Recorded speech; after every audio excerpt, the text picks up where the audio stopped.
Recording in progress.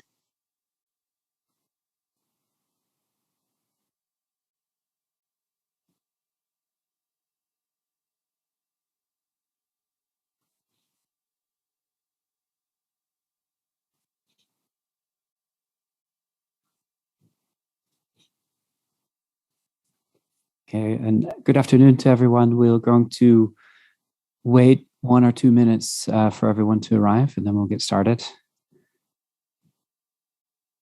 How's the weather on your side of Singapore, Nicholas? It is humid and sweltering, as is per a tropical island. Nothing much has changed in Singapore. It's the same on the east side. Had quite a big rain this morning. Likewise. Okay, we've got almost 500 people have joined.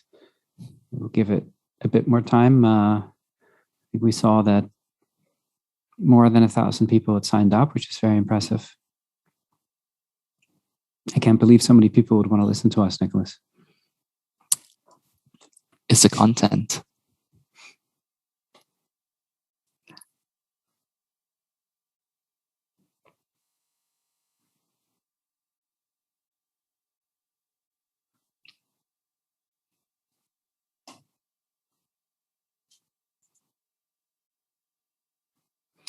Okay, I think the number is stabilized, so we'll get started. A very good afternoon to everyone.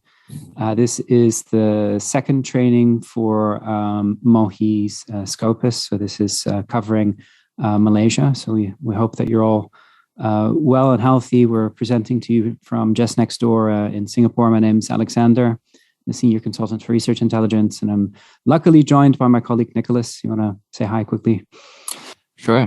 Hi, very good afternoon to everyone. My name is Nicholas, and I'm the Platform Consultant for Elsevier for Singapore, Malaysia, and Vietnam. I hope everyone is healthy and well. These are tough times. So hopefully this afternoon will be something more cheerful for you to know about. So before I hand over to you, Nicholas, I think this is web-based, right? So we're going to leave time for answering questions, and please ask your questions in the Q&A box.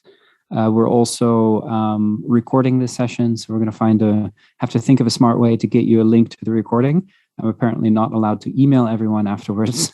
But anyway, so Nicholas. Certainly, Sandra. So today's webinar is a part of series of trainings for Mohi Scopus in Malaysia.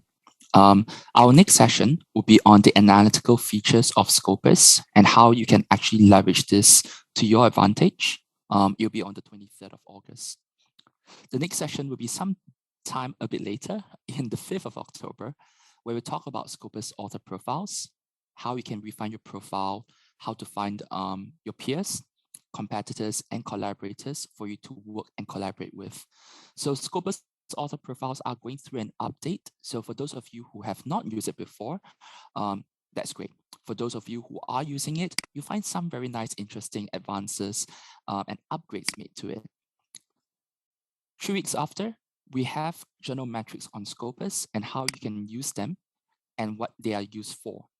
We'll talk about the recently launched SiteScore 2020 and how you can leverage it to identify top journals to publish in, and this will be on the 26th of October. The last session for 2021 will be on the 23rd of November, when we'll talk about funding acknowledgements on Scopus, as well as new additional Scopus features that you may have possibly overlooked. So to make your life a lot easier, we'll furnish you with QR codes on the right side so that you can just simply take a snapshot of it, scan it, so that you can just register. Next slide, please. Oh, Sander, is there going to be a poll to be launched? That was the idea, but I forgot to create the poll. On my bad, so we're just gonna skip it. No worries. So on the 19th of August, for Malaysia, we actually have one more session about predatory publishing. We know that there was it's a huge concern, so we want to make sure that researchers in Malaysia, they would know more about predatory publishing. This event will be on the 19th of August. once again, if you're interested in joining us for this session, feel free to take a snapshot of the QR code at the bottom left corner, scan it, and we look forward to joining you then and there. Yeah, Next this slide, is, please. I think, an important session. I mean, they're all important, but especially in Malaysia, we've received so many questions about predatory publishing. And part of the content that we're covering today will touch upon the topic lightly, but in this session on the 19th, we really do the deep dive. So I think that was worth mentioning, just because we are kind of touching upon it today when we talk more broadly about the content that's in Scopus. So in today's agenda, we'll be talking and giving you a quick introduction on content on Scopus. We want to walk you through how Scopus selects high quality journals, what are the criteria with regard to it, how Scopus curates the current existing content, how researchers can search for the correct and right journal to read or to publish in, to know about their current status, to know if they're active. And then we'll run through a live session with you when we'll go through it and walk you through on what you can see on Scopus. Once again, we'll take questions in the Q&A box. So if you have any questions, don't type it in the chat box, type them in the Q&A box, and we'll sort it out and we'll put them during the panel discussion later. Last but not least, at the end of the session, we'll run you through on how you can get your certificates for the session. Over to you, Sander. Thank you, Nicholas. So as always, we start at the beginning with an introduction. And for most of you probably know what Scopus is, but there are always people who are new, students, young people. So what is Scopus? It's essentially a very big database, abstract and citation database, in which a lot of peer-reviewed scholarly content is contained within this database, and it's enriched and linked in a way so that every individual author has a profile, every institution has a profile, so that all the papers are connected to the different entities, and the authors are connected to the institutions and to the papers and so forth. It's a curated database, so that means the journals, conferences, and books that are included in Scopus are selected by a content selection advisory board. So we take very careful care to ensure that only high quality, genuine, peer-reviewed science is included in Scopus. And it being there means you can, as a researcher or as a librarian or as an administrator or someone who's involved in evaluations, it helps people to do both search and discovery use cases, so finding things like papers or people or journals, but also analytical use cases like understanding the difference in quality between journals, or understanding the differences in impact between different papers and so forth. So some of the use cases are here on the right. I won't read them one by one. But that's in a nutshell what Scopus is. And we're going to focus quite a bit on the content part, because content really sits at the heart of this story. Scopus and institutions have a kind of uniting mission wherein universities and other research institutions aspire to improve visibility and research excellence. As researchers, we aspire to be excellent in the research that we do, and a lot of choices are made along the way. Scopus provides data to institutions and people to facilitate better decision-making with confidence.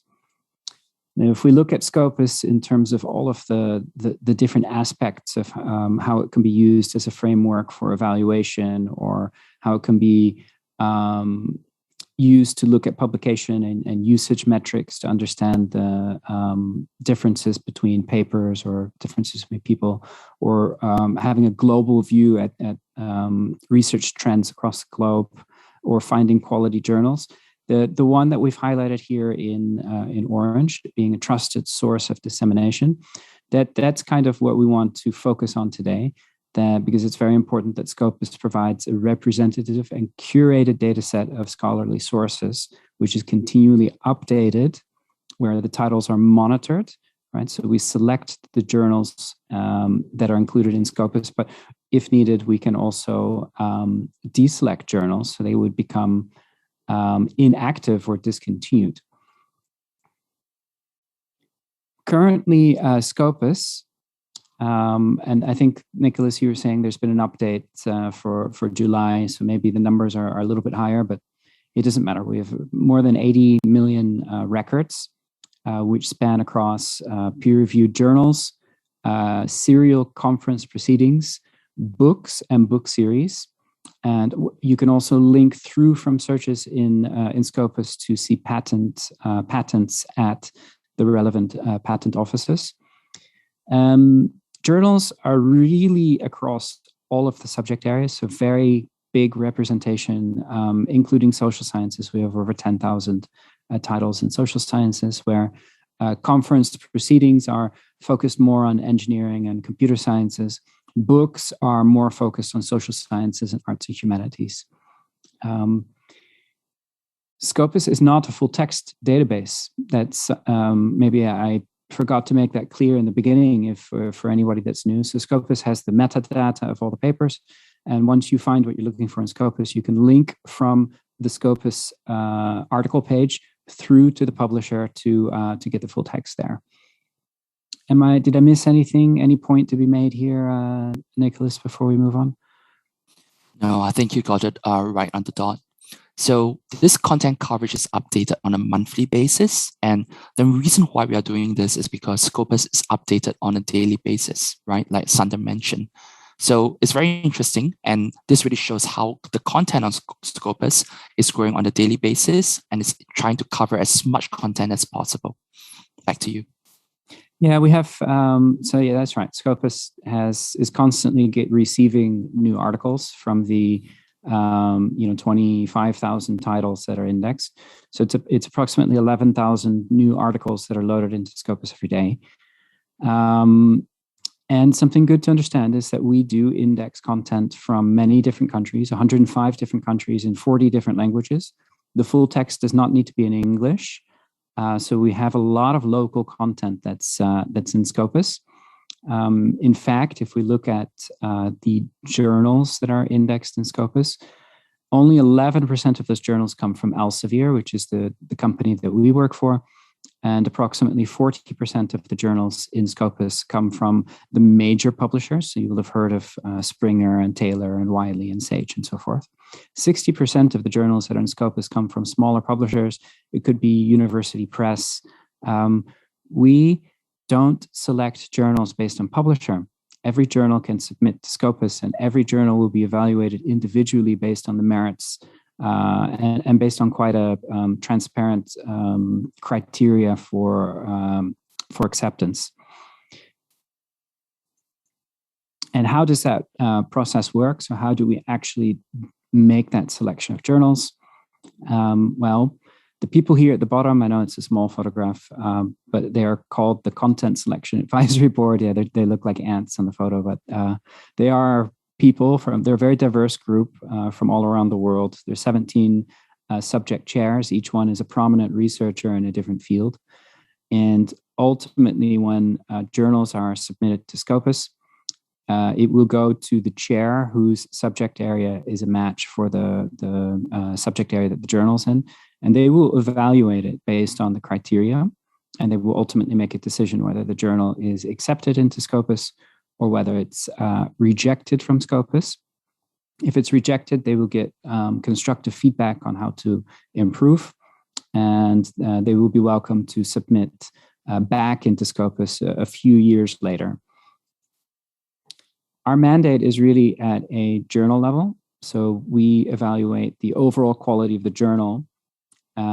Once the journal is accepted into Scopus, we are just publishing the articles that they publish, right? We're not involved in the editorial policy or autonomy of the journals. That said, if it turns out that that journal is publishing papers which are problematic, then this could mean that we would investigate the journal, but again, we would investigate the journal holistically. We would not tell them you need to retract a specific article. We're looking at the overall quality of a journal. So either a journal is as a whole in Scopus or it's not, right? So it's really about the quality of the journal as a whole. We don't select the papers or interfere with editorial policy. While the end decision is made by a human being, we have a very transparent kind of model for selecting the content.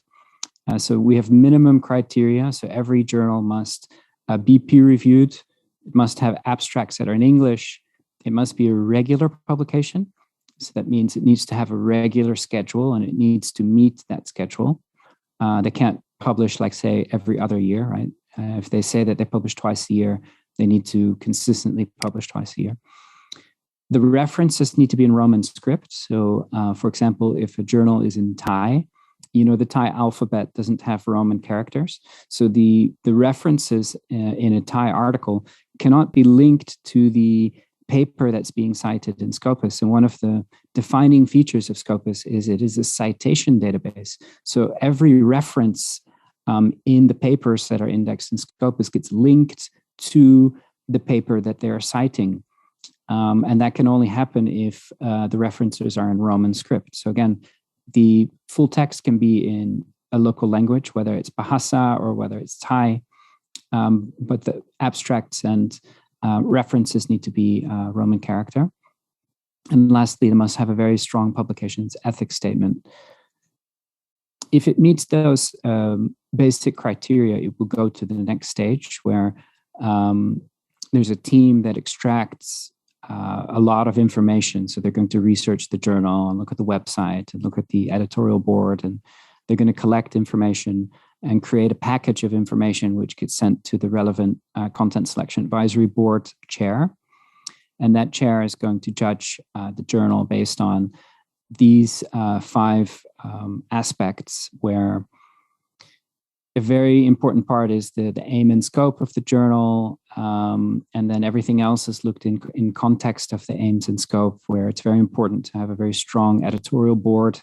So the people that are managing the journal are, can be seen to be responsible people with the right expertise to ensure the longevity of a journal, so that it doesn't only at one moment create high quality peer-reviewed content, but that we think it consistently will for many years to come. And I'm not going to go into all of this, but they're looking at the editorial board. They're looking at the people who publish in the journals. They're looking at the quality of the papers and abstracts. They're going to see if the topics that are covered are in line with the aims and scope of the journal. They're going to look at the citedness of the journal. So even though a journal is not yet in Scopus, it can be cited by journals that are in Scopus, and so forth. So we've done our best to make it very transparent. Ultimately, a decision will be made. And less than half of the journals which are submitted to Scopus ultimately make it into Scopus. So every year we get, on average, 3,500 suggested titles, and 39% of them meet those minimum criteria that I just mentioned. And in total, 46% of them, as an average, are accepted. So we reject a lot of journals, and it hurt. It's a pain in the heart of the editors. They get a rejection letter, but it's for you, the research community, to uphold the quality of the database. We have to keep the standard very high. So next to that standard for selecting new content, we also apply that same that same rationale and criteria to the existing journals that are in Scopus, where there's a constant re-evaluation process, where we flag journals that there might be a problem with and re-evaluate them. And I'll talk a little bit more about that later. If we look at the newly submitted journals per country, you can see that the acceptance rates differ very much between different countries, where not surprisingly, the developed countries are probably having higher acceptance rates, like Switzerland and UK and Netherlands and Singapore are having higher acceptance rates than the Ukraine, and Malaysia is here, right? So you see Malaysia has submitted around 162 journals, and 57 were accepted in this period, right? Yes, a common question we get is, how does Scopus compare to Web of Science? So Scopus is a database by Elsevier, and Web of Science is a similar concept by a different company called Clairvit. Both databases are quite well known at universities. So people always ask us, what's the difference? Why Scopus? And I think the main difference is Scopus is one database, so everyone has access to exactly the same set of journals and papers. There's no packages or different combinations of databases. While Web of Science has several different databases that can be combined into a subscription. Web of Science's three main databases are the ones that have the journals that have an impact factor. So of the three main databases, Scopus covers about 99% of those journals. So we cover almost everything.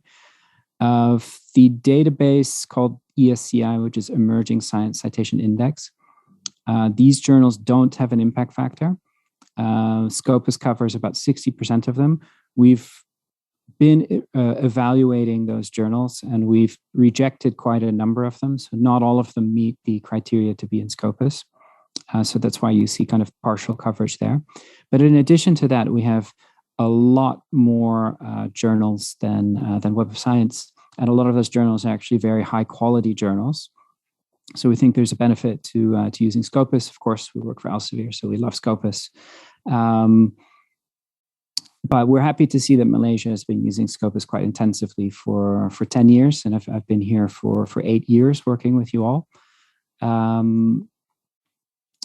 I was starting to talk a little bit about the curation. So how do we reevaluate content? Let me catch my breath here, Nicholas. No worries. I think it's at the right time because there's actually quite a number of questions in the Q&A. Should we stop for a second and then answer some of those? Yeah, I was going to say those questions seek into your next part because they're asking with regards to how does Scopus actually curate the content. So let me just read a couple for you. Sure. One of them is with regards to what are some of the reasons journals are discontinued. Maybe sometimes they were indexed in 2018 and then discontinued in 2021, for instance. Some were asking, why are some of the content taken out of Scopus in general? Some also ask, why is it that some journals are indexed, discontinued, and then reconsidered for submission again? So in that case, would the articles in between, would they still be considered or otherwise? Okay, yeah. Those are some tough questions. No, those are good questions, and I'll try to address it here. And if I forget one, please remind me.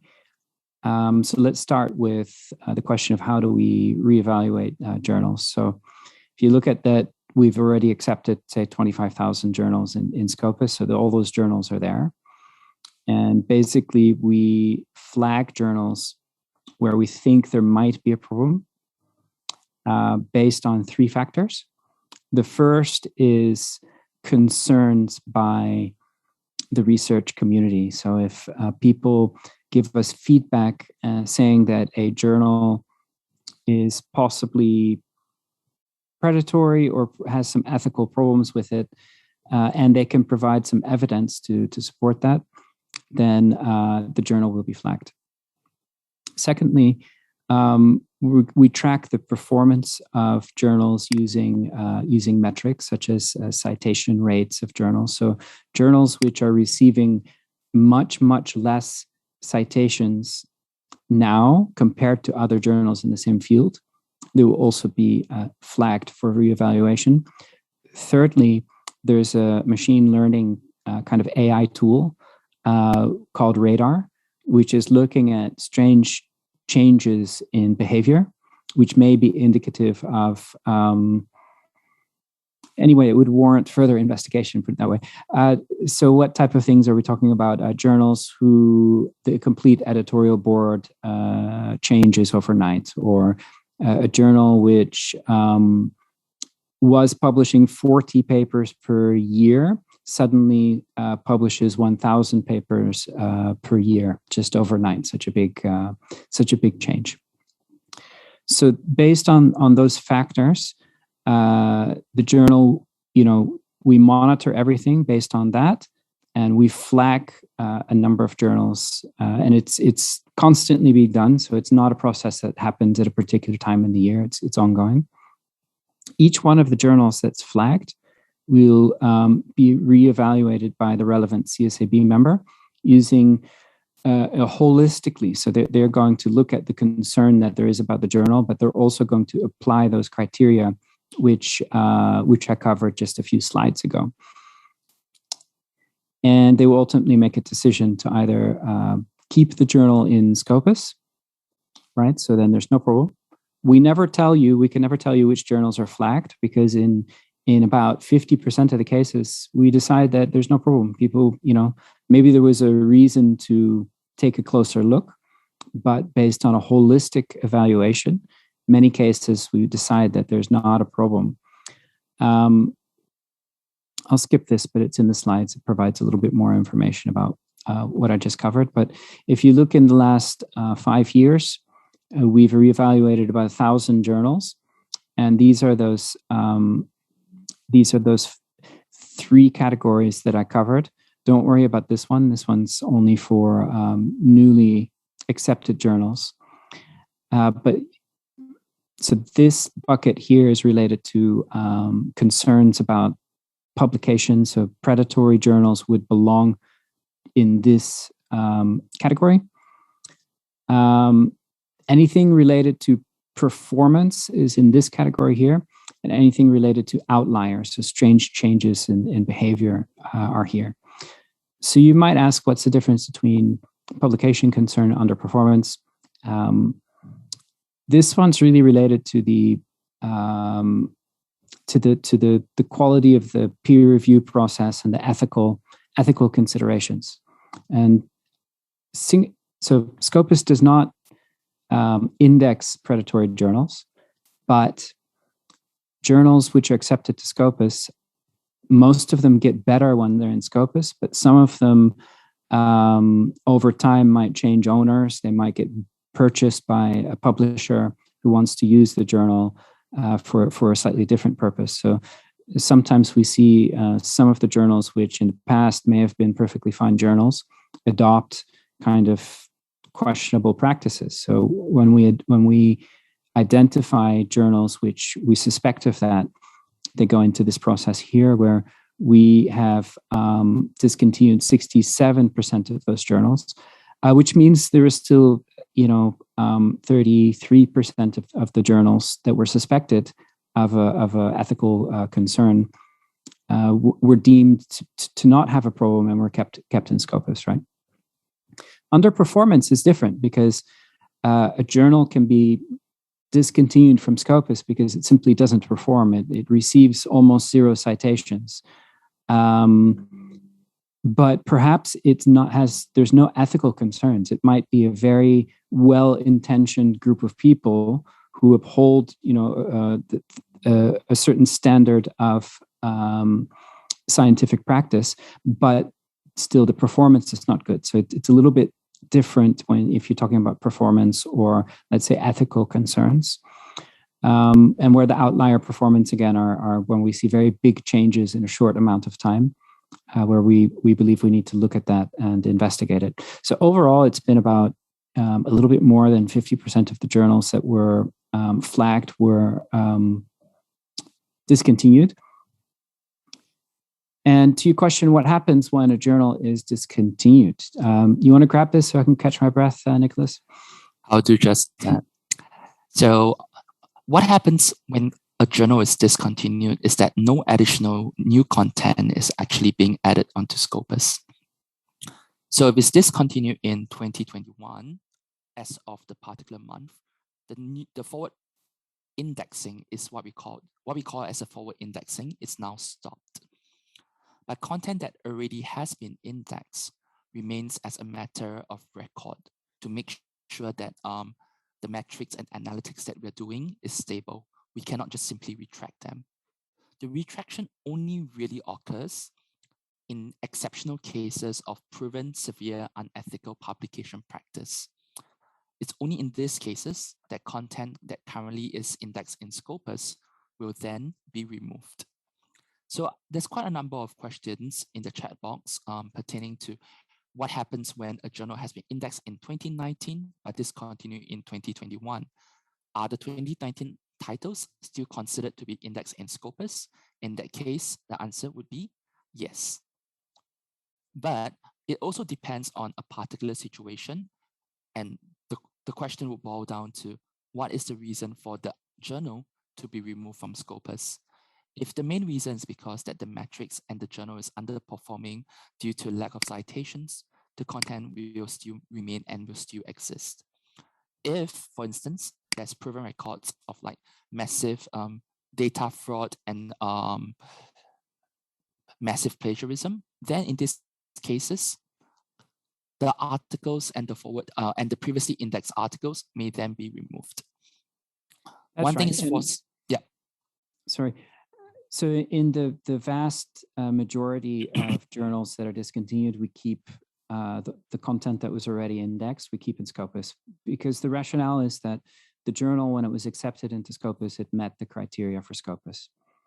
And performance can change over time, or behavior of a journal can change over time. So at some point, if we notice that the quality goes down to a certain level, or they adopt some practices that are a little bit shady, we need to identify the point at which that happens, and we stop indexing the new papers from that point forward.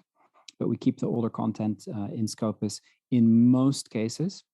We only remove content when really we find that there's like cases of severe fraud, or papers which are fake papers, or really like such a problem. But it's really a minority of cases. In most cases, we really prefer to keep the content in there for the reasons just explained. So I think that answered a number of the questions. Another question was, how can a journal be discontinued and then be added back to Scopus later? I think it's quite difficult. I'm not aware of any journal that was discontinued and then has been added back. So in theory, a journal that is discontinued could submit themselves to Scopus, but probably they would need to really demonstrate a complete change in approach and change of management. It really depends on what the reason for discontinuation was. So I think if it was a performance issue and they really addressed that quantitatively, you can see that the performance is a lot better. Maybe. I think if it was an ethical concern, it would be harder to prove unless the management team changed and so forth. So my understanding is we really evaluate this on a individual basis, but there's a track record, right? So we can see exactly what journals have been in Scopus before. So I'm not aware of many journals that have been discontinued and then come back into Scopus. Did that answer the questions that were there, the most pertinent ones, Nicholas? I hope so, but there's obviously more questions coming up along the way. Okay. Discontinued sources. So one of the questions we get is, how can I know as a researcher which journals are active in Scopus and which ones are discontinued? And the best place to go is to this list here. It's an Excel list called the Scopus title list, which includes a tab with discontinued titles. And we're going to show you that in a bit more detail, also in scopus.com, where you can find this list. Any comment on this, Nicholas? You talk about this quite a lot, I think. With one big question, I think that's popping up in the chat box would be, how often does Scopus update its journal list? Once a month. So to broadly answer people asking the questions, we update our record once every single month. So if you want to know what is the current update on the list of content that's being indexed in journal or has stopped being indexed in journal, please refer to the Scopus source list that you can find under sources on Scopus, or you can type into the Scopus source list on the browser and you'll be able to see it as well. So let's just make a jump. So I've gone to Scopus, so the landing page, and if you go to the top, go to sources, you can download the list here. So it's great. So in this case, you can simply download the source site titles and the metrics or the source titles. And under it, you can find that there'll be a tab for discontinued in June 2021. And you also be able to find active source titles. So hopefully this answers your question.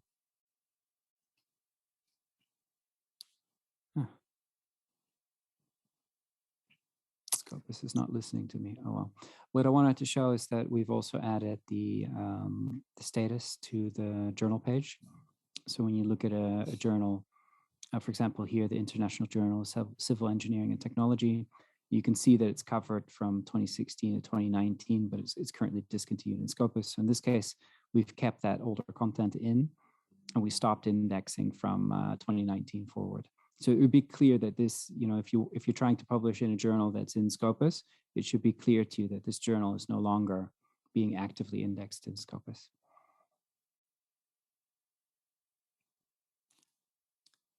How can researchers find the right journal in Scopus? Luckily, we have our local expert on the topic, Mr. Nicholas Puck. Thanks, Andrew. So next slide, please. So there's actually been quite a number of questions about how to look for journals. And I think one of the key reasons, the key concern for most researchers in Malaysia when they are looking for a journal to publish in is that they need to ask themselves some questions first. So when you're looking for a right journal to actually submit to, I would encourage everyone to consult or to speak to your peers and your colleagues for recommendations for a good journal within your community to submit to, right? Because at the end of the day, it boils down to what is the content that you're reading, what's the area of specialization in which you're doing in. You can also gain insights from a supervisor, from your mentor, and authors that you read. You can take a look and see which journals they are mostly publishing their research in as well, right? This is the community that you exist in. Another option would be book a consultation with a librarian who will be able to leverage on, say, Scopus or maybe Web of Science, and they can walk you through the entire process. Next slide, please. Yeah, I love leveraging the library. There's a lot of wisdom in the library if you can find the right person. And yeah, there we are. So other ways that you can actually leverage on finding the correct journal to look into, maybe sometimes take a look at where the articles that you have cited, where they are actually being published in, right? Because at the end of the day, these are all kind of like a breadcrumbs, right? They are more or less like a breadcrumb trail for you to point you in the right direction. If you're mostly writing and you're referencing and you're reading a lot, you probably notice that there's quite a number of journals that will pop up over and over again in the bibliography of key areas in your field. So this is actually also a very good indicator. If you're reading most of these journals, then maybe these journals that you're reading are important areas or important signposts for you to refer to as well. So this would probably be a good point for you to consult. Another way would be to look for authors in your own field and find out which areas and which journals they are publishing in. Usually these are all the very strong indicators for you to want to publish in a strong locally or internationally recognized journal, right? So I would highly encourage you to not just publish your journal, your research article in a journal that reaches out to you, because sometimes this might not be the right approach. At the end of the day, you fundamentally know which journals are the strong ones and are the most prominent ones in your research area. So try to submit your research article to those journals as well. Next slide, please. And also, one thing we always say is that always start with the end in mind, right? You need to know where you like to reach or which journal you like to submit towards. And you need to break it down through different steps. So ask yourself, firstly, what is the manuscript format that you want to submit to? Is what you're writing, in this case, a research article? Is it a conference proceeding, or is it a review paper? In this case, most of the time, each of these different formats will also result in different medium to publish in. Is there a want, or is there a need for you to publish into open access journals? This is a very strong topic these days, and most of the time people tend to ask, Nicholas, why is it that we have to pay an article processing fee? And my answer to you is very straightforward. You don't need to pay an APC fee. You only need to pay an APC fee when you're publishing in a Go open access journal. But if you don't want to pay a fee for this, simply choose a subscription journal, right? And then you can basically publish for free. So Nicholas, what's the difference between a subscription journal and an open access journal? I think some people, there's, I think maybe some younger students and so forth that they might not know. I think that's a very good question. So in a Go open access journals, readers do not have to pay to read the content of the journal, because the fees that's related is borne upon by the author of the research article. So in this case, what happens is that the author has paid for his or her article to be read for free by readers. Subscription journal articles, subscription journals, they're more of the traditional format. Basically, the author doesn't have to pay to publish in the journal, but the fees related will be borne upon by the readers of the journal itself. So in this case, what happens is that the readers are paying to read. It's a bit like more of a newspaper, when readers have to pay the newspaper company to read its article and its content. And that's the traditional publishing model that's existed for a long time. And by reader, it's not always the reader. Like the library is often subscribing to many different publishers, so that as a researcher, you have access to all those journals. But if you were to access the same content from home, then maybe the publisher is asking you like $20 or something to buy the article. Now, some open access is a movement where some people feel strongly that scientific research, the knowledge that's resulting from that, should be accessible to everyone, and not only people who are part of a university or are paying a fee, right? So open access allows the researcher to pay the article processing fee to an open access journal. And then once the paper is published, it's available to everyone. The full text is available to everyone who has internet, basically. So there's no subscription. It's a different model. But that's why there are simply, you have journals that are the traditional model. So as a researcher, it's free to publish in those journals.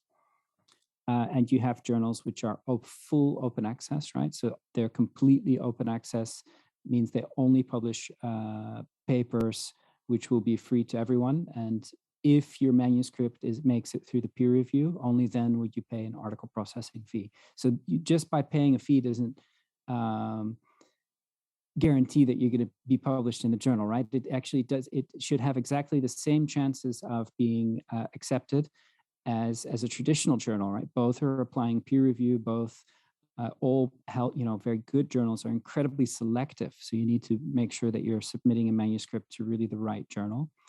But those are the two models. Paying money does not ensure your acceptance, nor should you feel that it has any impact on it. It's just a different business model, so to speak.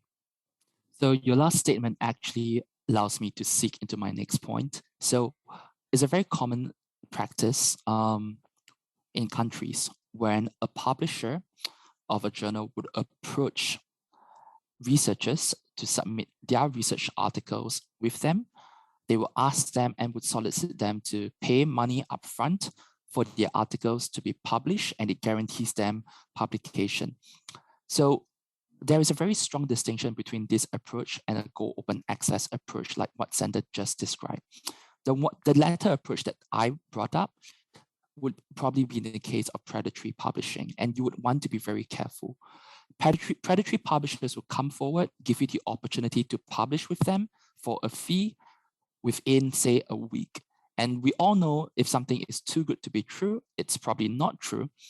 And this is something that you probably want to be very careful of, right? Because in this case, these predatory publishers are basically riding on the crest of Go Open Access or the image of Go Open Access to get your articles to be published.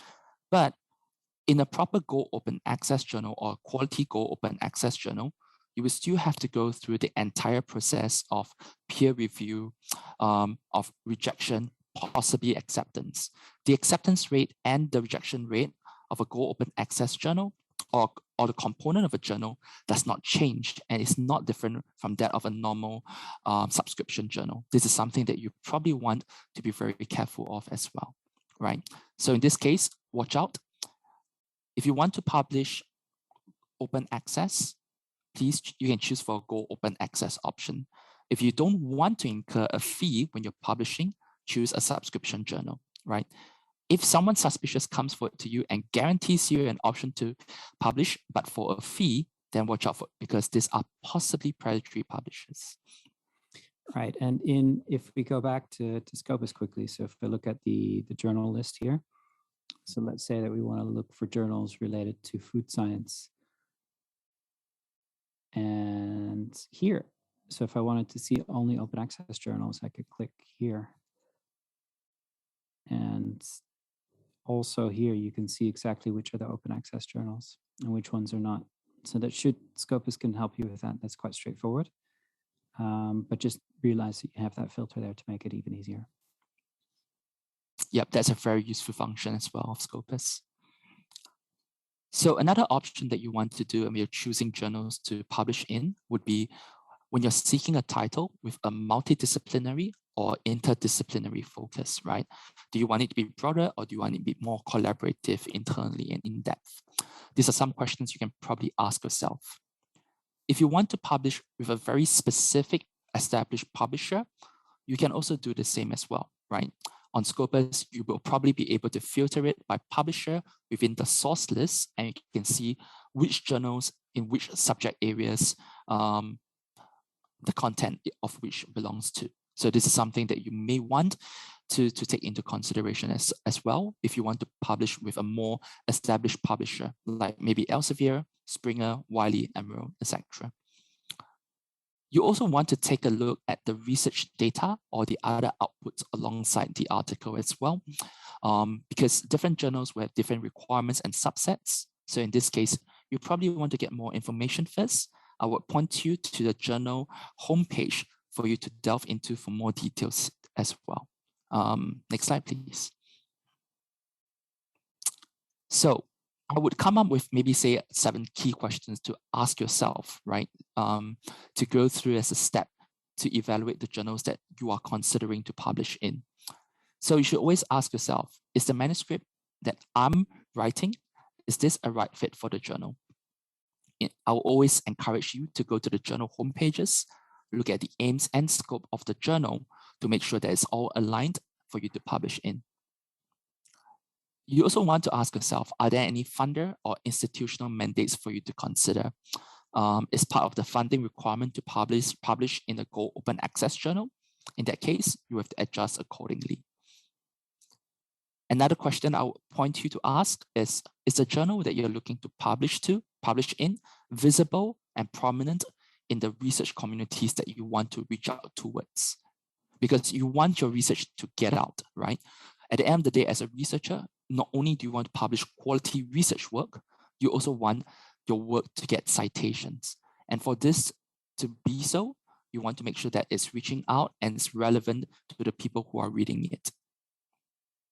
Of course, you need to ask yourself, is there a reasonable chance of acceptance in the first place?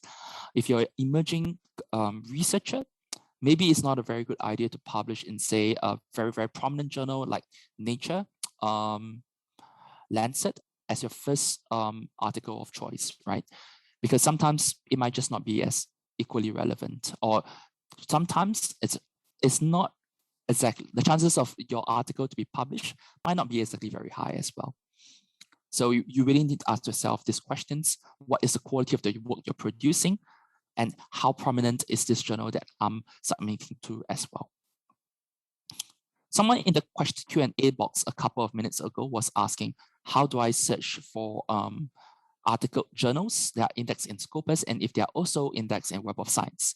My answer is very simple. You probably take a look at the journals that's indexed in Scopus. Maybe and at the same time, you will also want to search for the journals that's indexed in Web of Science, right? You have to use both platforms as well.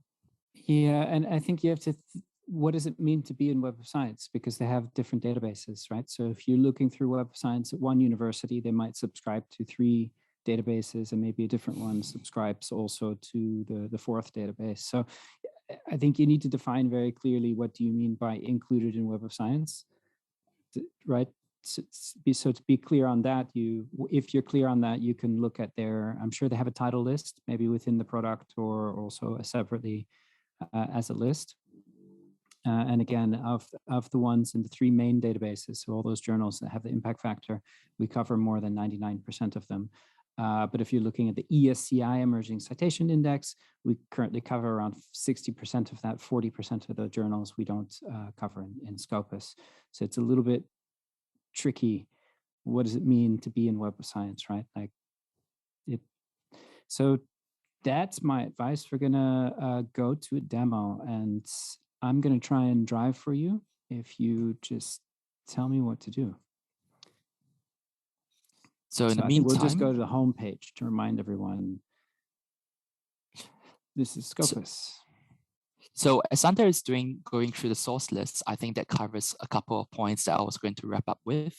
In this case, as we're going through the source list, we'll take a look quickly through the journal metrics. And maybe along the way, the journal metrics would also help you in deciding which journal that you want to publish in as well. So yeah, Sander, back to you. I thought that, all right, so maybe we can just do this together. So yeah, Scopus, you can search for many things. If you want to look for journals, you go up here to sources. And why does it say 42,000 journals when we have 25,000? It's because we have 25,000 active titles. The 42,000 titles includes ones which have been discontinued, right? So everything is included there. You can search by subject area, by journal title, publisher, ISSN. So if you wanted to see all the journals from Springer Nature, you could do that and find their journals. 3,506 journals there. But my usual example is to pick a subject area. So in Scopus, we have 27 main subject areas and 330 disciplines. So if you are looking for a journal to submit a manuscript to, you can probably have an idea of what your manuscript is related to, which discipline. So let's say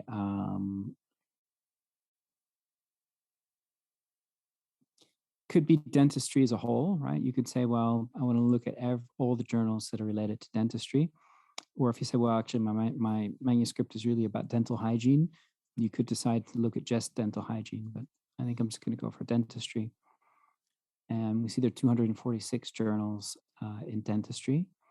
And you can see they have different disciplines. This one's oral surgery, general dentistry, periodontics. This is perfect, Sander. Someone at this point in time have asked specifically if there's a ranking for Scopus, so for the journals itself. So maybe we can go into one of these subcategories. So I've opened this journal, Dental Materials, and you see 3 metrics here.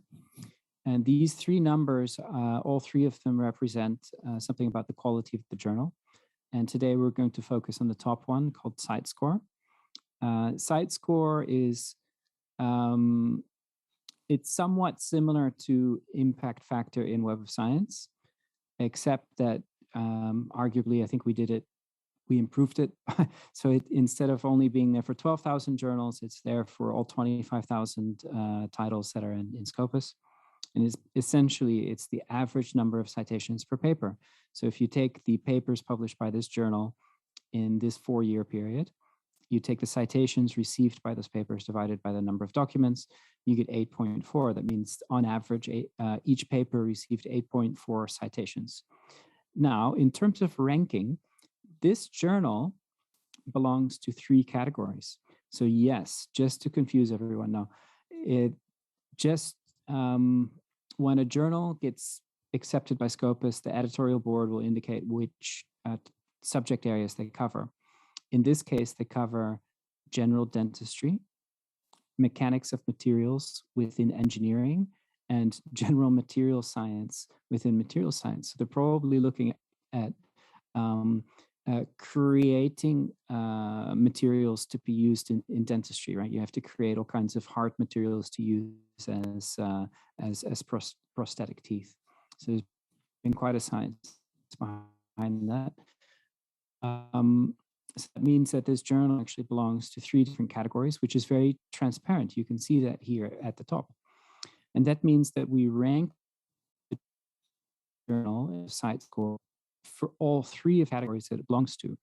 And if you were to rank it, you would take the highest one. So the highest one here is it ranks number 3 of 111 journals in general dentistry, which is the 97th percentile, or the top 3% of all journals.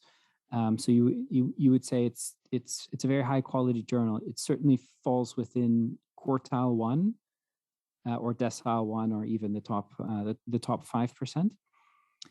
I hope I didn't confuse you with that.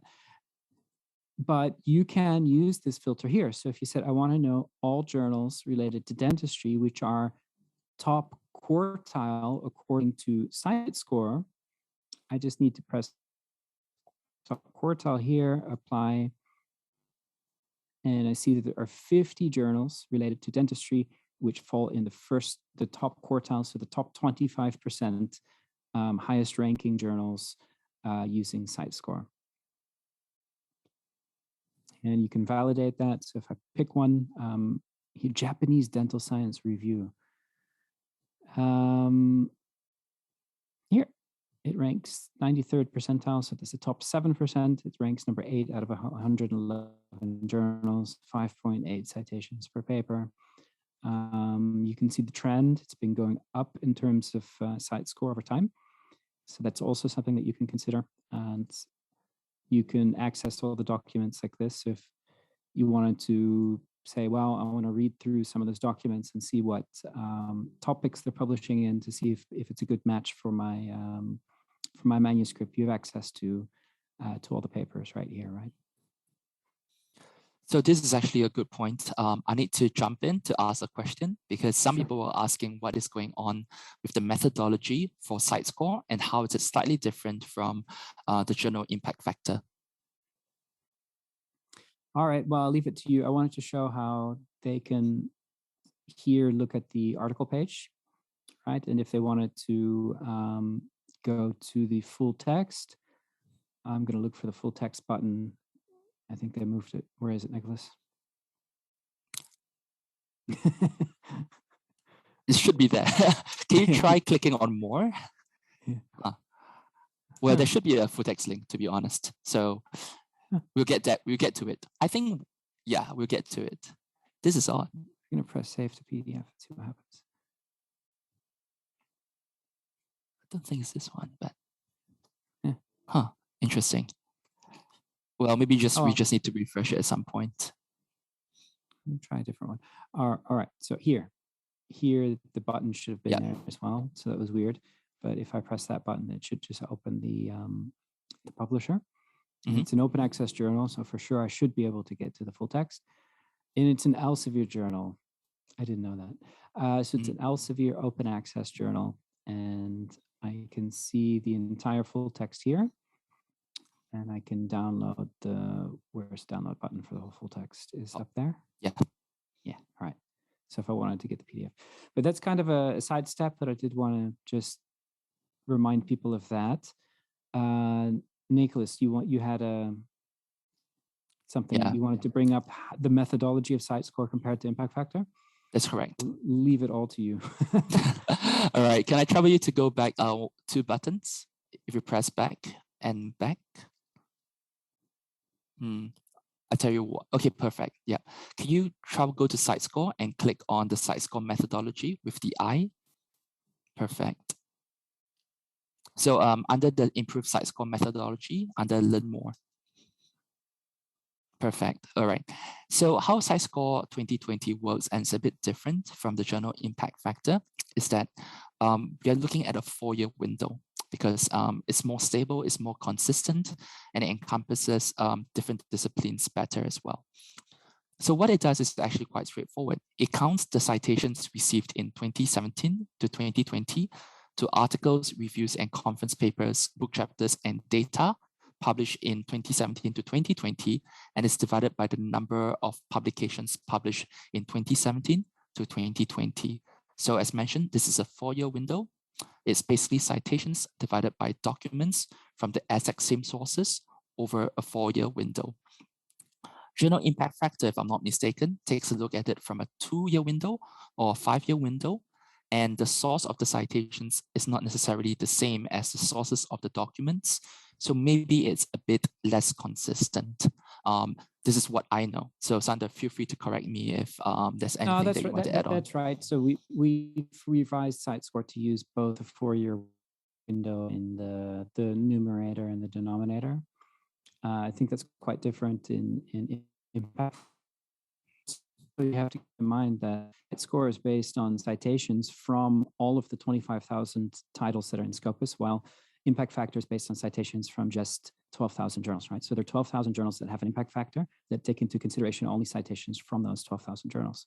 For Scopus, it's much bigger. It's 25,000 titles that have a site score, and it benefits from including citations from all of those 25,000 titles. So both the calculation and the let's say data universe that that is derived from are different. For you as a researcher or as an institution, what's the benefit of site score? I think the biggest benefit is it's available for a lot more sources, right? And it's also available for conference proceedings as well as book series. So it's available for all serial titles, whether it's a journal, a serial conference proceeding, or a serial book series. So in the meantime, as we are explaining all this, the questions are piling up. I am going to try my best to answer some of them, and the ones that I'll pass some to you as well. So there's a question on there are journals that the questioner, the person wants to know, why is it that not all content is indexed on Scopus? For instance, if a journal publishes 10 articles, but only 4 or 5 are indexed, why is this the case? And the answer is actually quite straightforward, because sometimes the publisher of the journal has not submitted the full abstract and indexes over to Scopus to publish. When you find that this is the case, I think there's some caveats there. So Scopus only covers certain document types, so there might be certain document types that that aren't included in Scopus. So that's the first thing you need to look. But if something is missing, it could have different causes. It could be the publisher didn't send it to us. It could be technical in nature. But sometimes it happens that a paper which falls in our coverage policy is missing in Scopus. And in that case, you can report that to us. And I'm going to try and show that and hope that the internet's cooperating with me. All I see is a black screen. But all right, there we go. Yes, loading. So where do I go? How to add missing documents. And there's a web form here. And if I use that web form, it's going to ask me exactly. So if I say I'm the author and I found one of my papers is missing, and I can say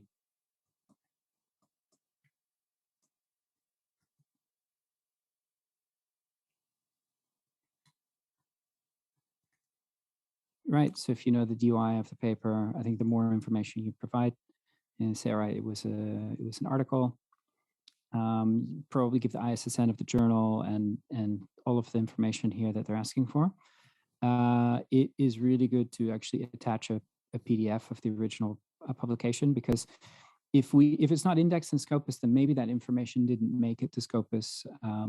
But we publish what is in the we mirror the original publication, right? So it can't hurt to just attach that PDF of the full text, and they're going to validate that that it falls within the coverage policy, and then they're going to add it to Scopus.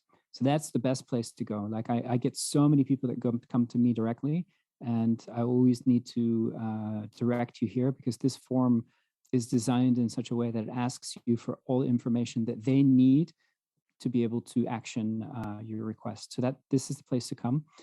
And it's also the place to make other, so this whole kind of support center is also there for many other types of requests in Scopus, not only missing content. But so I hope that the navigation was pretty clear, right? I just went to, let's see, I went anywhere in Scopus, it doesn't matter which page, you go to the bottom and you press here, contact us. You get the black screen of death for like 15 seconds. And then, yeah, so here, right? So find what are you trying to do, missing document. And it brought me here to the link to the web form. So I hope that's cleared, and I hope it answered the question. I didn't read the specific question, but. No, I think hopefully it does address his question. He has another follow-up question. In this case, I would probably need him to give me a specific example, but what he referred to is that there are some journals which are indexed, which are up to 2018, when we don't say that the coverage has been discontinued. And the editor also confirms that the journal is still indexed. How is it possible not to index a journal for 3 years and the journal is still in Scopus? So this one, I need the specific example, and we need to investigate this with the example you've given us. Otherwise, I would find it quite difficult to answer it obliquely. But I can say about that, if it's not discontinued, so and it's still covered by Scopus, but it's not, you see that the last paper is 2018, I would ask the journal to check with Scopus. So every journal that's accepted to Scopus has a relationship with the content management group about the sourcing of the data, a data feed that goes from the journal to Scopus. Now, if that data feed has been dead since 2018, it could be helpful for the journal to initiate a conversation with content, the content management group, and see what's going on there. I think if you just go to Scopus, that content management group is going to need to get in touch with the journal. I think if the journal is promising its authors that they're indexed in Scopus and somehow that content hasn't made it there, they also need to ideally play an active role in seeking out that conversation. Sometimes feeds go dead, or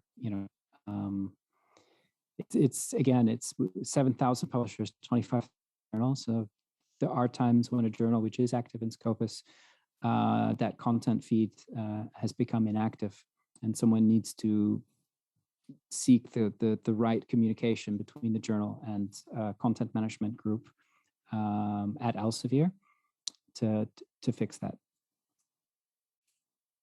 So the example that he has cited would be new voices in translation studies, if we want to take a live feed edit.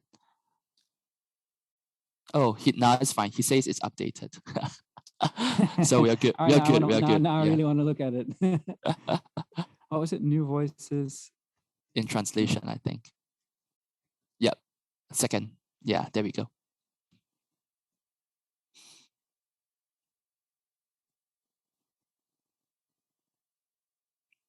Good. All right, there we go. So apparently the feed was sorted. So I think that I've seen that happen where a feed goes dead, and it's really good if the if the publisher or the journal has noticed that. They just need to get in touch, right? Be active about it. Again, we're working with so many journals. We do have we have a system in place to detect missing content and reach out, but it's not 100% foolproof apparently. But I'm glad to see that the content is there. So apparently it has worked out. There are some examples and there's some queries with regards to very specific journals. So for those people who are typing in the Q&A box, if you want to point out some examples, can I trouble you to share with us the specific journal titles as well, so that as we are running through this live session, we are able to take a look at it live. Okay, so I'm going to try and go back to the very top because there's some questions we were not able to cover at the start. Yeah, so I think we have also a couple more slides to present on what to watch out for as a researcher. Maybe we can do that and then come back to questions. Sounds good to me. All right.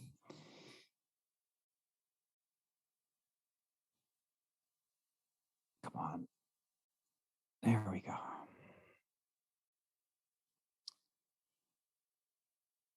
So, what to watch out for? I think the key thing to watch out for as a researcher is that you need to be vigilant of predatory journals, predatory publishing, because not everyone is in agreement with what predatory publishing is.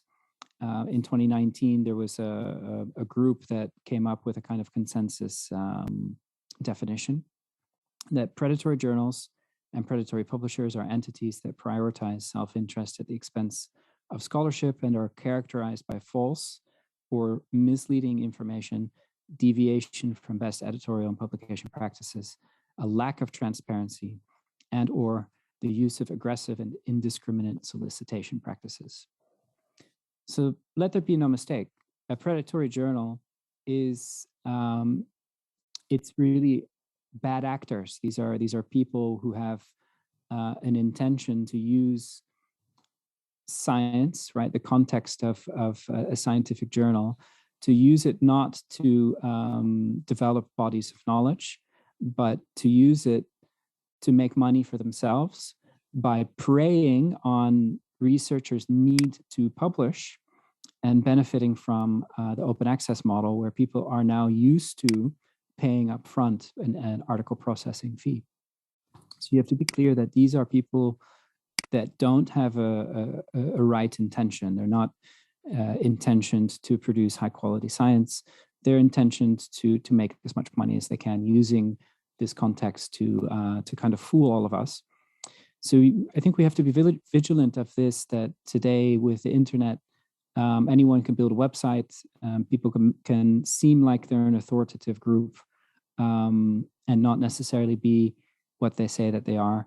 Often predatory journals are incredibly eager to publish your work.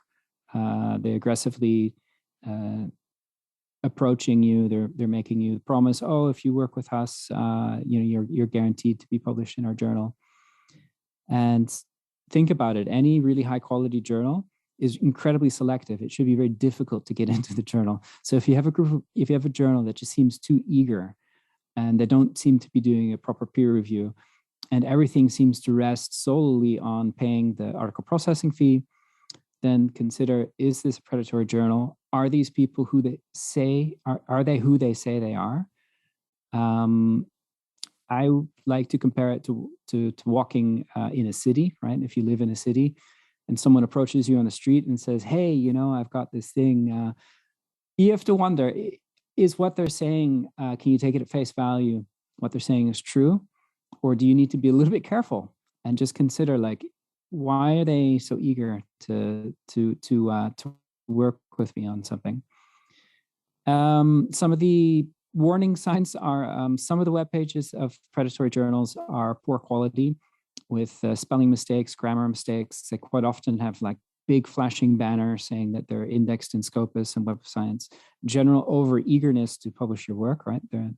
You don't get the sense that they're being very selective. Maybe no official emails. It's all like people with Gmail addresses, and it's hard to find out who's on the editorial board and so forth. They are almost always aggressive in solicitations. They might email a lot or really be very flattering. So those are clues. They're not necessarily evidence of predatory activity, but it should be a warning light for you to, as a research, to do due diligence. Not everyone is an honest person. And we also have something which we call journal cloning or journal hijacking. Sometimes a journal is not who they're pretending to be. So unfortunately, and you need to be aware of this, there might be a journal that's in Scopus, and there might be a different journal that copies their website and claims to be them, that's not in Scopus. And if you publish with the wrong one, then you've published in a predatory journal that has copied the name of a legitimate journal to use their brand and reputation to attract people. This is really tricky stuff. So one example here is the journal called Solid State Technology. And I think one of our audience today asked a question in the Q&A about solid state technology. And I'm going to answer that now. So Solid State Technology was a journal that was indexed in Scopus. And this journal stopped publishing in 2019. So they were not discontinued. There was no problem with the journal. They just simply stopped operating. And that can happen. Like a business can say, we're finished or retiring, right? So the journal stopped from 2019.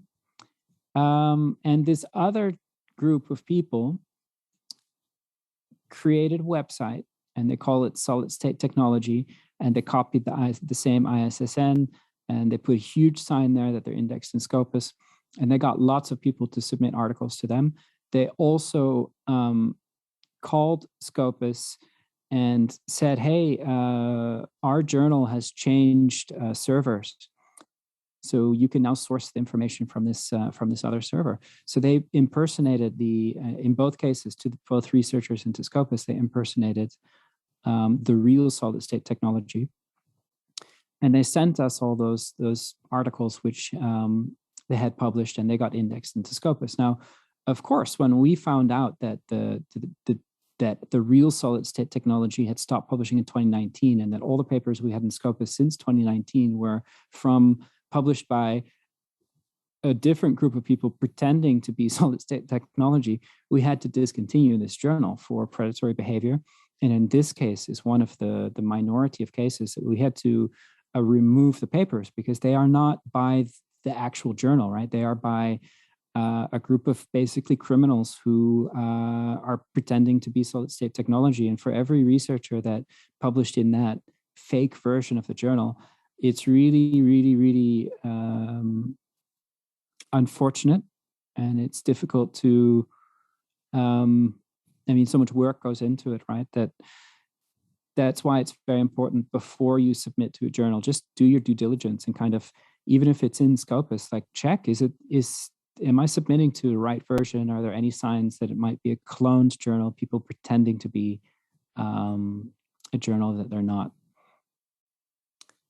Secondly, beware, there should be an E here, beware of paper brokers. So paper brokers are like a middleman, people who approach researchers or universities, and they say that they can broker a deal that your papers will be submitted into journals that are in Scopus in return for a fee.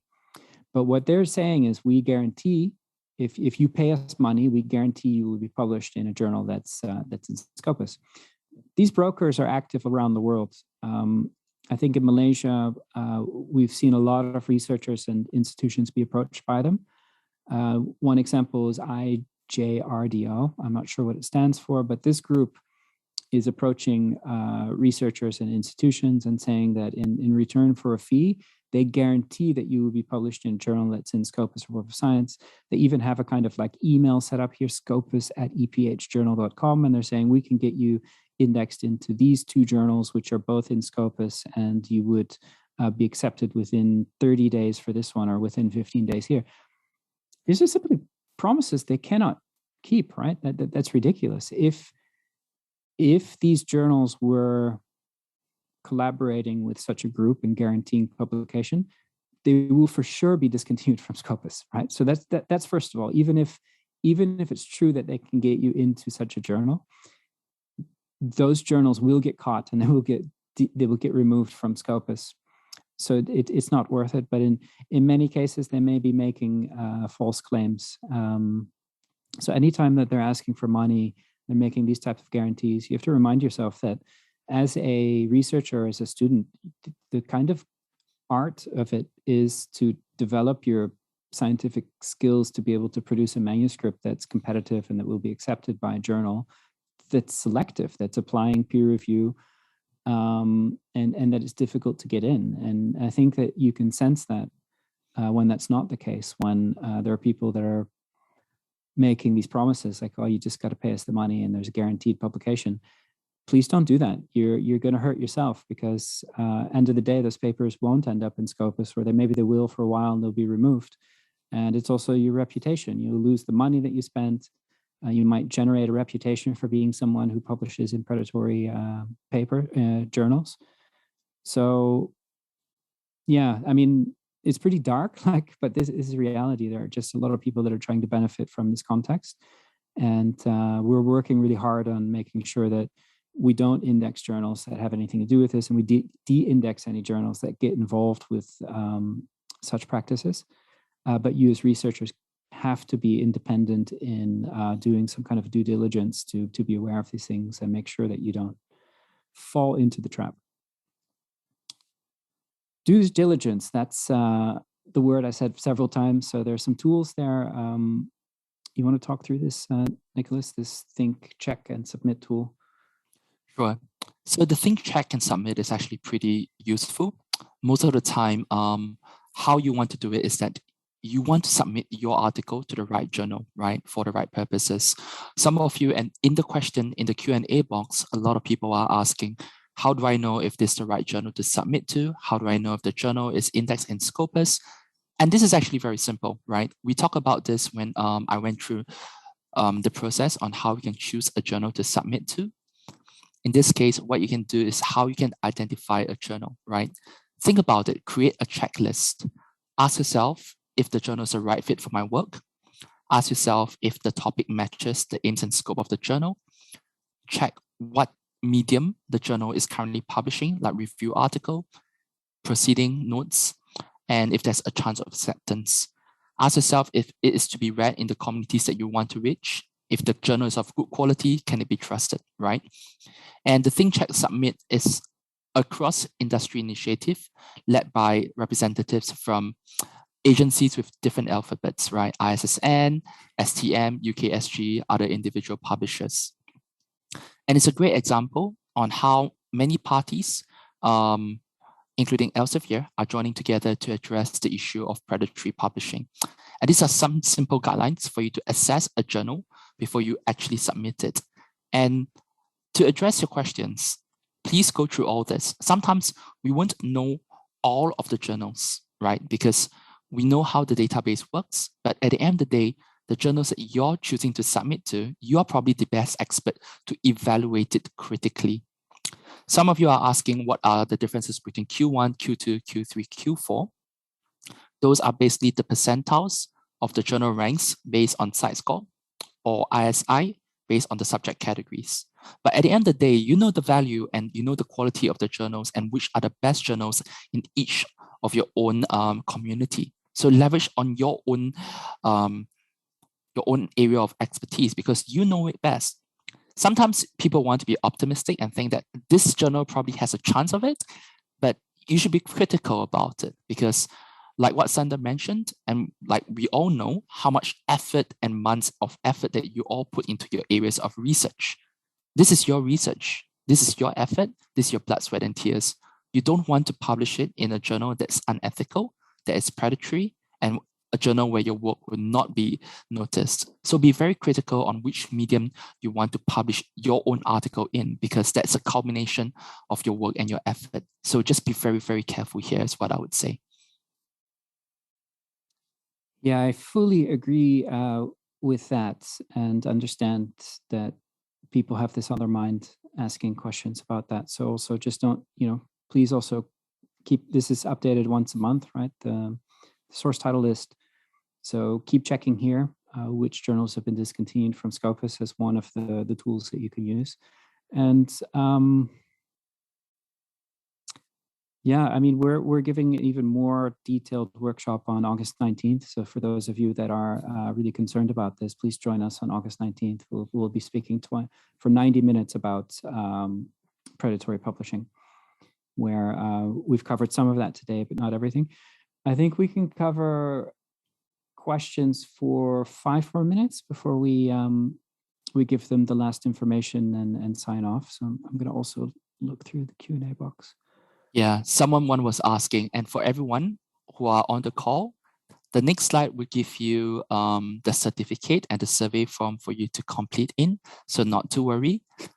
This entire recording and presentation slides will be sent over to everyone as well who signed up, so you'll be able to find the links as well, so not to worry.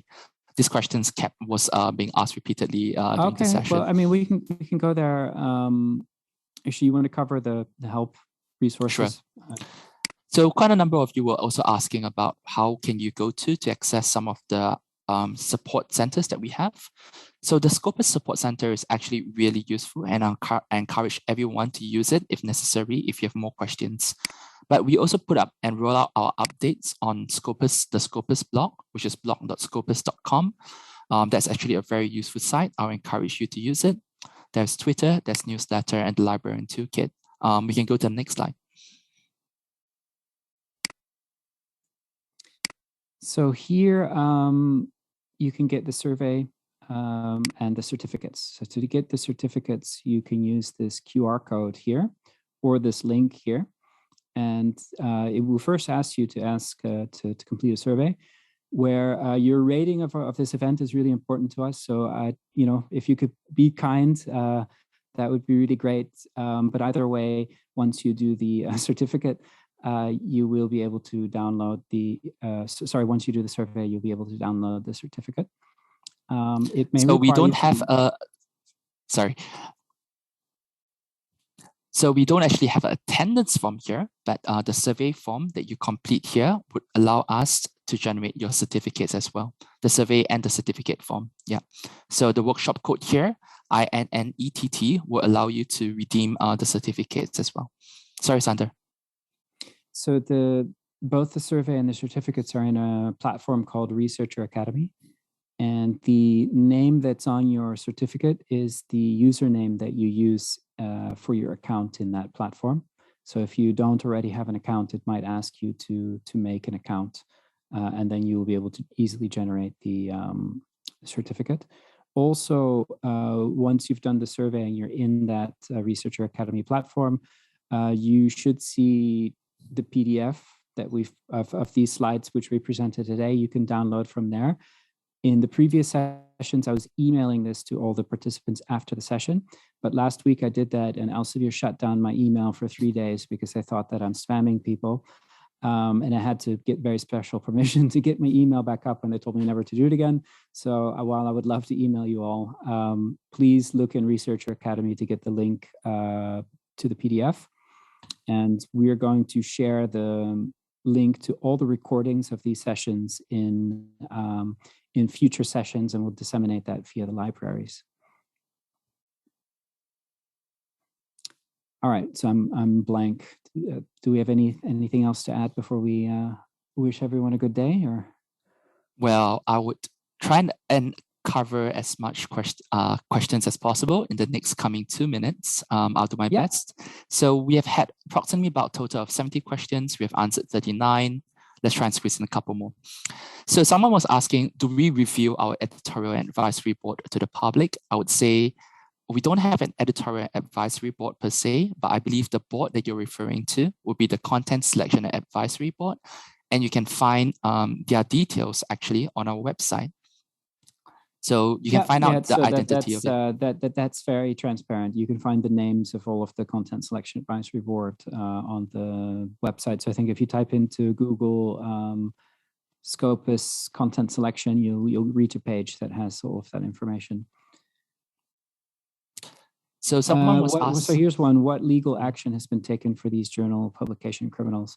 Good question. So in some cases, we have looked at what, if they are using our name illegally, we have looked at what we can do, but it's very difficult because they're often based in, I don't know, it could be in the Ukraine or in a country somewhere where it's difficult to actually litigate and identify the people who are behind there. So in a lot of cases, we look into what we can do, but practically speaking, it's very difficult to actually action, take legal action that's going to be effective in stopping them.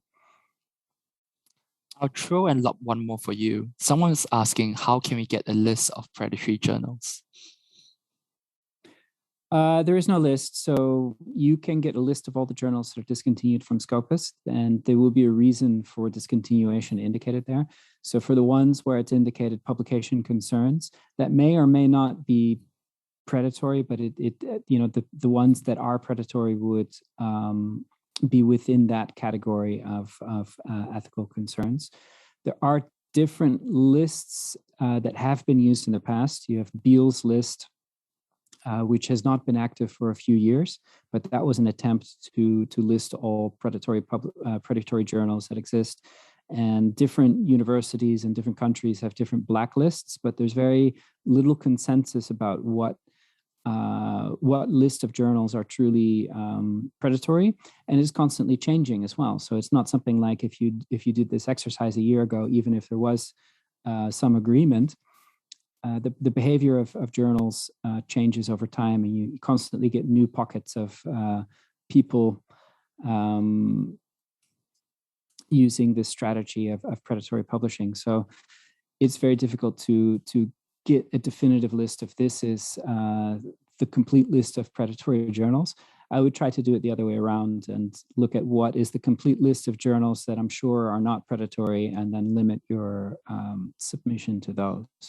I think the higher that you aim in terms of quality, right? So if you could aim at Q1 or Q2 journals from reputable publishers, big publishers, a lot less of a problem. But the reason we have all the smaller journals, smaller publishers, and individual journals in Scopus is because you should be able to publish in those as well. But you need to do your due diligence and just make sure that they are, when you submit, they are who they say that they are, and make sure that they're not discontinued in Scopus.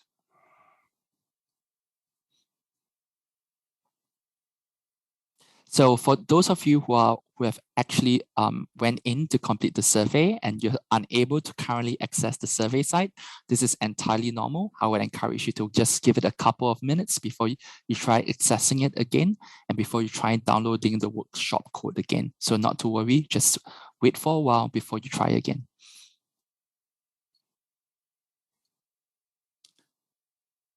It should work now already, or not? I think it should work for some. For those who cannot, just take your time and just refresh it. Let me try it here. Yeah, it's working here.